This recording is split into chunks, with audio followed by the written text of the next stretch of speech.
ওখানে আজকে হিন্দু অলরেডি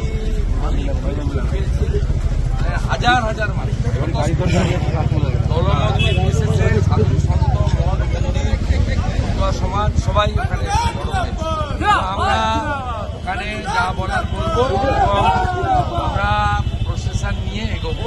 তবে বিএসএফ এর সঙ্গে আমরা সংঘাতে যাব না। আমরা জাতীয় পতাকা নিয়ে ওখানে আমাদের জাতীয় পতাকার অপমান, ইস্কনের অপমান, হিন্দুর অত্যাচার, তার প্রতিবাদ আমরা করব। আর আমরা বলেছিলাম আজকে গুডস ভেহিকেল আদান প্রদান বন্ধ, সকাল 6টা থেকে বন্ধ আছে, আমাদের বন্ধ করতে হয়নি, এমনিতে বন্ধ আছে। সবে আলুর কেজি 100 টাকা, সবে পেঁয়াজের কেজি 150 টাকা।